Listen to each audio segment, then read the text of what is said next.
Başla. Herkese merhaba. Biz Türkmen kardeşlerimizi çok seven Türkleriz.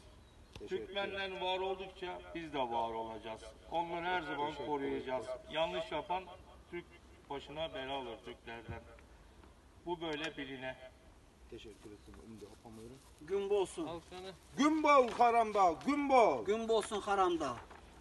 Sağ olun Türk doğanlarımız, Türk abilerimiz. Sizden çok minnettar. Sebebi bize destek verdiniz, el açtınız, memleketinizde ev verdiniz. Allah sizlerden razı olsun. Çünkü biz yurdumuzda çok zorluk çektik. Yani iş yok, para yok. Kimin yüzünden? Bu başkanımız Gurbangulu Haramzada'nın yüzünden. Biz buralarda ailemizden, çoluk çocuğumuzdan ayrı kaldık. Yani çok üzgünüz, biz çocuklarımı göremiyoruz. 3 senedir buralarda biz.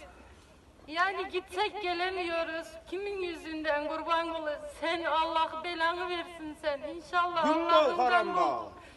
Senin yüzünden biz buralarda zorluk çekeriz. Çocuklarımıza terbiye veremiyoruz, sevgi saygı veremiyoruz. Sen utan. Sen şerefsiz, seni Allah inşallah 63 yaşın, 64 yaşına yetirmesin inşallah. Halkımız ağzı bir olalım.